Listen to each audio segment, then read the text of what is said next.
Hello बच्चों, आपको मैं अणुसंख्य गुणधर्म टॉपिक पढ़ा रही थी। लास्ट टॉपिक में हम 2 अणुसंख्य गुणधर्म पढ़ चुके हैं। पहला परासरण दाब और दूसरा विलायक के वाष्प दाब में अवनमन।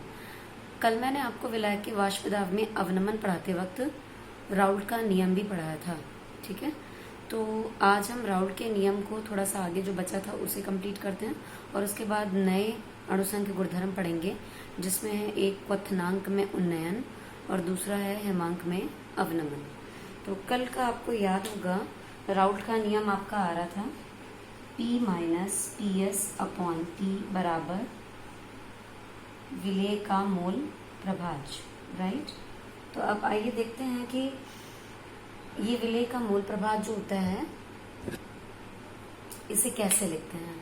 तो आप देखिए, ये आपका P नॉट था, यानी कि ये जो थे वो आपके शुद्ध वाष्प दाब थे, ये आप यानी कि विलायक के वाष्प दाब, और ये आपका विलयन का वाष्प दाब था, और ये आपका विलेय का मोल प्रभाज था, राइट। विलेय के मोल प्रभाज को हम कैसे लिख सकते हैं? P minus P S upon P not बराबर small N upon small N plus capital N. आपको याद होगा मैंने विलेय प्रभाज का मतलब आपको बताया था। विलेय प्रभाज का मतलब होता है विलेय के मोल बटे कुल मोलों की संख्या।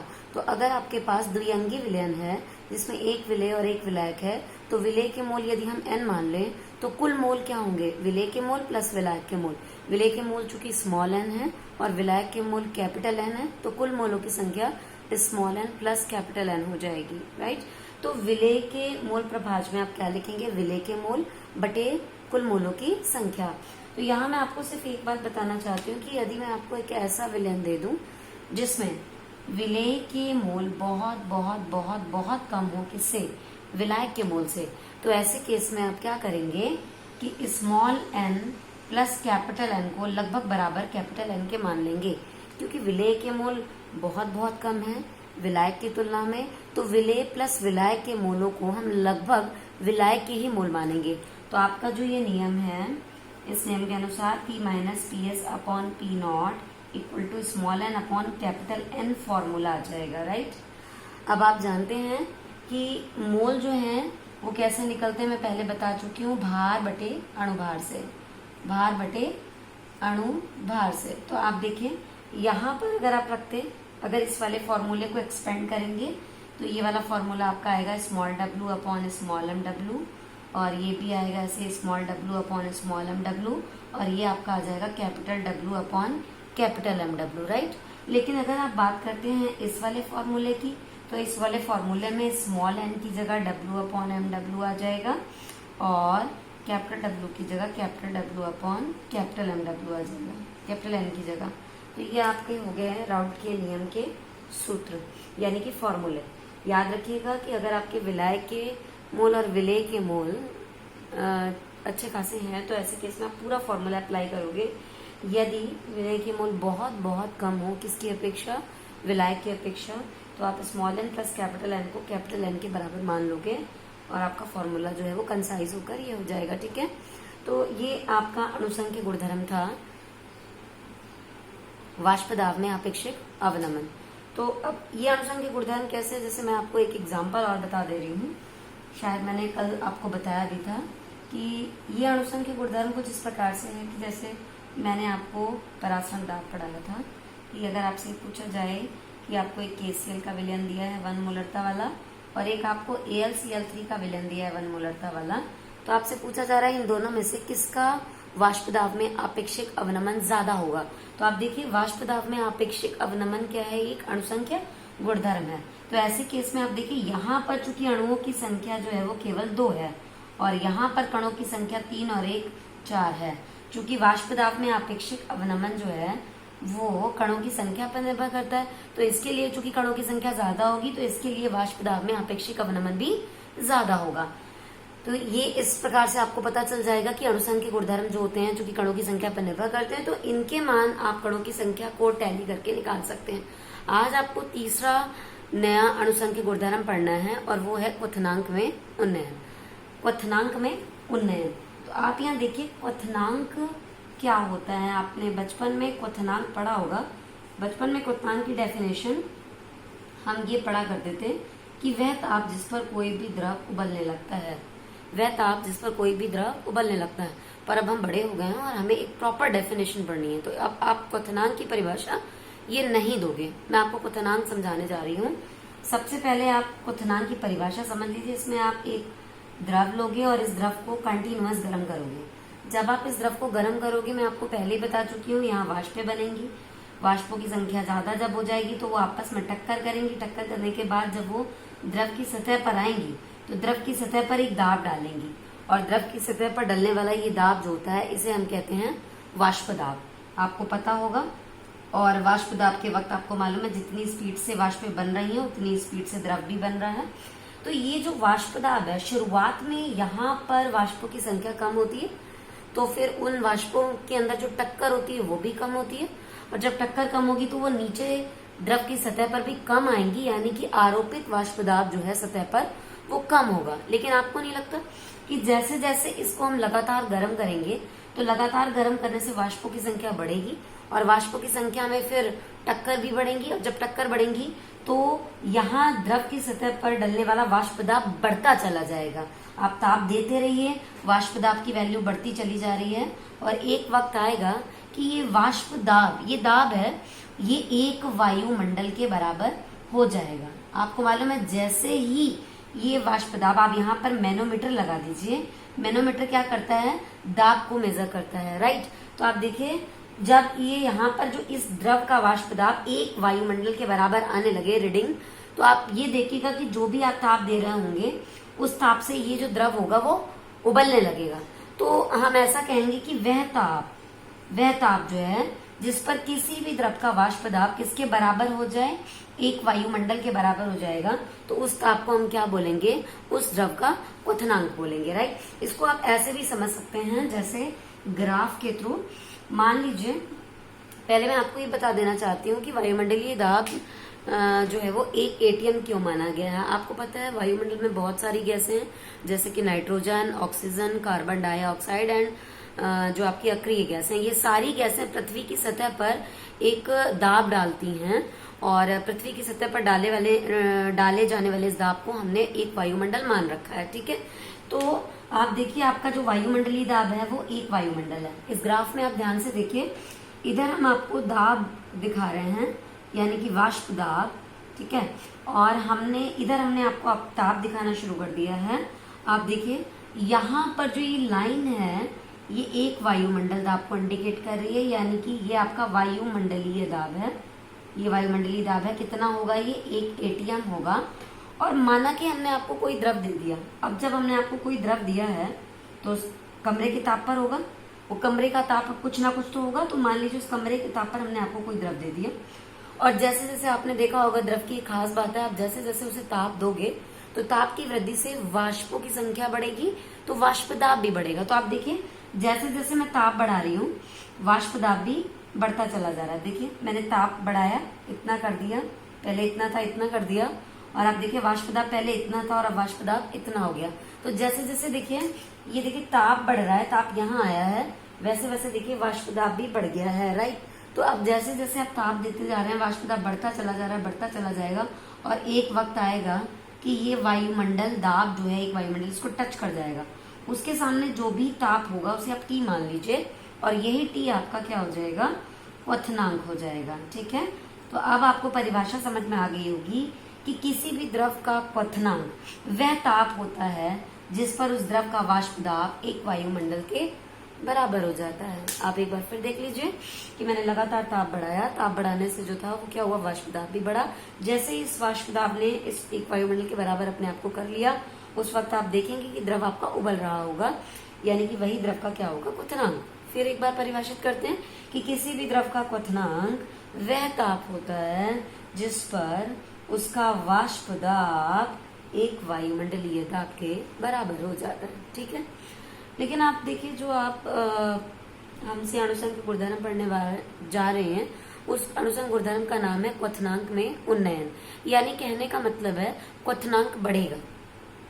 तो क्वथनांक कैसे बढ़ेगा? देखिए जितने भी अणुसंघ के गुणधर्म आप पढ़ रहे हैं उसमें परासरण आपको छोड़ दीजिए, पराश्रण दाब को छोड़कर आपने जो पढ़ लिया है या जो पढ़ेंगे उसके अंदर हर एक में आपको एक विलायक लेना है और उस शुद्ध विलायक के अंदर थोड़ी देर बाद एक अवाष्पशील विलेय पदार्थ डाल देना है।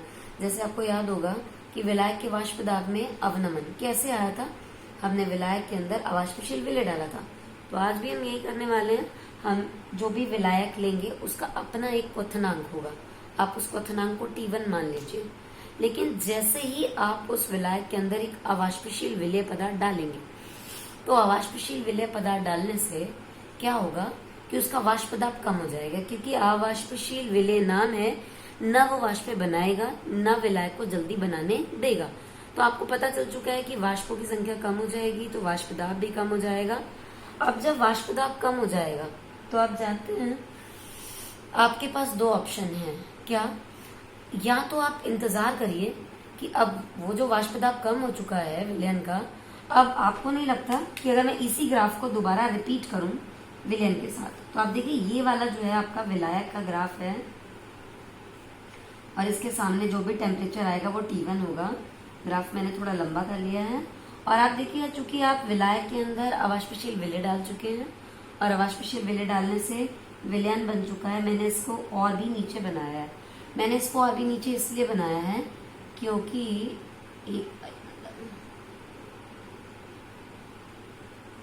मैंने इसको नीचे इसलिए बनाया है क्योंकि यहाँ पर आपको विलयन प्राप्त हो चुका है और विलयन में चूंकि अवाष्पशील विलेय है तो उसका वाष्प दाब कम हो चुका है। किसकी अपेक्षा? विलायक की अपेक्षा। तो देखिए ना, विलयन का कम हो गया, आपकी विलायक का वाष्प दाब अभी कैसा है? ज्यादा।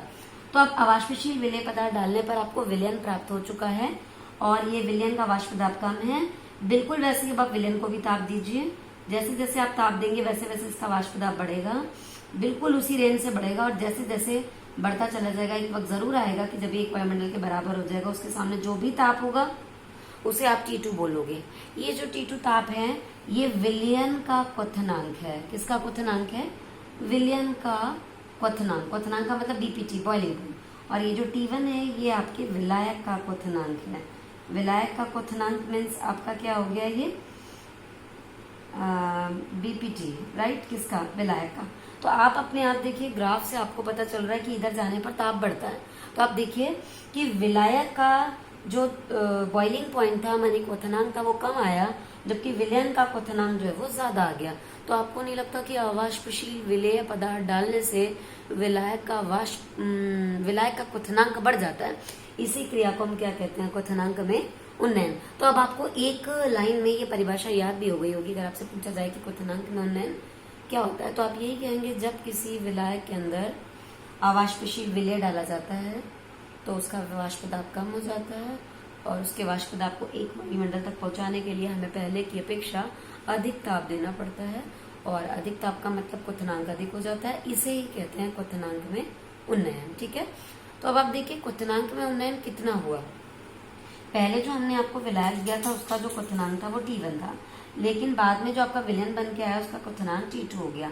आप जानते हैं अगर आपसे पूछा जाए कि कितना बड़ा क्वथनांक, तो आपका आंसर यही तो होगा, ज्यादा वाले में से आप कम वाला माइनस कर दोगे, यानी कि T2 माइनस T1। और आप जानते हैं इसी को हम कहते हैं delta TB। What do you mean by delta TB? Delta T दोनों टेम्परेचर का डिफरेंस है। B का इंग्लिश में मतलब बॉइलिंग होता है और बॉइलिंग का मतलब क्वथनांक होता है।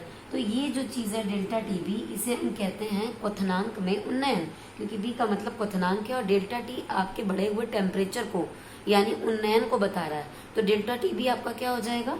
डेल्टा TB हो जाएगा आपका क्वथनांक में उन्नयन। ठीक है, तो अब ये बात डायग्राम से बिल्कुल क्लियर हो चुकी है। पहले परिभाषा की क्वथनांक क्या होता है। क्वथनांक मैंने क्या बताया कि वह ताप जिस पर किसी भी द्रव का वाष्प दाब बढ़ते बढ़ते एक वायुमंडल ताप के बराबर हो जाए, उस ताप को हम क्या कहते हैं? क्वथनांक कहते हैं। फिर हमने आपको बताया कि क्वथनांक में उन्नयन क्या होता है। तो बस आपको एक छोटी सी बात याद रखनी है, अगर आपने अवाष्पशील विलेय पदार्थ डाल दिया तो अवाष्पशील विलेय पदार्थ डालने से उस विलायक का विलयन बन जाएगा और विलयन का वो क्वथनांक जो है वो पहले की अपेक्षा बढ़ जाएगा। इसी को हम क्वथनांक में उन्नयन कहेंगे। अच्छा, आपको यहाँ पर ऐसा लग रहा होगा कि जो क्वथनांक में उन्नयन है ये क्यों हुआ। आप देखिए जो क्वथनांक में उन्नयन है ये विलेय की वजह से हुआ। ना आपने विलेय जो अवाष्पशील डाला है ना वो डाला होता, ना क्वथनांक में उन्नयन होता। ठीक है। तो जो क्वथनांक में उन्नयन हो रहा है वो विलेय की मात्रा की वजह से हो रहा है, विलेय की सांद्रता की वजह से हो रहा है। तो एक बार फिर पुराने अणुसंघ के गुणधर्म की तरह हम ये कह सकते हैं कि जो डेल्टा टी भी आपका आ रहा है वो समानुपाती है किसके, विलेय की सांद्रता के। तो आप देखिए डेल्टा टी भी जो है वो समानुपाती हो गया विलेय की सांद्रता। याद रखिए विलेय की सांद्रता को व्यक्त करने की बहुत सारी विधियां मैंने आपको पढ़ाई थी, लेकिन राउल्ट ने जब जब सांद्रता का इस्तेमाल किया तो उसके लिए उसने मोल प्रभाज का इस्तेमाल किया। याद रखिए मोललता भी बेस्ट टर्म है, क्वथनांक में उन्नयन के अंदर आपको मोललता का इस्तेमाल करना है। तो डेल्टा टी भी समानुपाती हो जाएगा मोललता, राइट। आप समानुपाती का चिन्ह हटाएंगे तो यहाँ का के बी आ जाएगा, के बी गुणा एम हो जाएगा। ये क्या था आपका, ये क्वथनांक में उन्नयन था, क्वथनांक में उन्नयन। और जो आपका के बी है, के बी जो था वो आप देखिए मोललता से उसकी गुणा है, ठीक है। तो हम इसे कहेंगे मोलल। और आप जानते हैं उन्नयन हो रहा है क्वथनांक में, तो इसे कहेंगे उन्नयन। और है ये वाकई में समानुपाती का चिन्ह हटाने के बाद आया हुआ स्थिरांक। तो एक प्रकार से यह मोलल उन्नयन स्थिरांक हो गया, तो इसका नाम हो गया मोलल उन्नयन स्थिरांक। और अभी एम तो आपको पता ही है क्या होती है, मोललता। सबसे पहले मैं आपको एक बात बताना चाहूंगी कि बोर्ड के एग्जाम में आपसे के बी की परिभाषा पूछी जाती है, ठीक है। तो आप जब भी आपसे मोलल उन्नयन स्थिरांक की परिभाषा पूछी जाएगी तो आप एक छोटा सा काम करेंगे, आप ये जो मोललता दी है एक बार मोललता को 1 मोल प्रति केजी मान लेंगे, क्योंकि मोललता मोल प्रति केजी में होती है, N/W होती है, ठीक है। तो जैसे ही आप इसकी वैल्यू को 1 करेंगे, आप देखिए सूत्र के अनुसार आपका डेल्टा टी बी बराबर हो जाएगा के बी के। अब अगर आप के बी को परिभाषित करना चाहें तो आप ऐसे तो करेंगे, किसी भी विलयन का मोलल उन्नयन स्थिरांक उसके क्वथनांक में उन्नयन के बराबर होता है यदि मोललता को 1 मोल प्रति केजी मान लिया जाए। तो आप यहाँ पर ये बहुत अच्छे से याद करेंगे कि किसी भी विलयन का मोलल उन्नयन स्थिरांक उसके क्वथनांक में उन्नयन के बराबर होगा जब उसकी मोललता को 1 मोल प्रति केजी मान लिया जाए, ठीक है। तो अब आपका ये फॉर्मूला हो गया, न्यूमेरिकल में काम आएगा ये फॉर्मूला, डेल्टा टी बी बराबर के बी इंटू एम। लेकिन अगर मैं इस फॉर्मूले को थोड़ा सा एक्सपेंड करती हूँ, मोललता का फॉर्मूला लिखती हूँ, तो आप देखिए फॉर्मूला क्या बन के आता है। अभी आपने पढ़ा डेल्टा टी बी समानुपाती होता है एम के, फिर आपने समानुपाती का चिन्ह हटाया तो आपका के बी आ गया। फिर आप मोललता को ओपन करेंगे, मोललता होती है मोल, विलेय के मोल बटे विलायक का भार किलोग्राम में, राइट।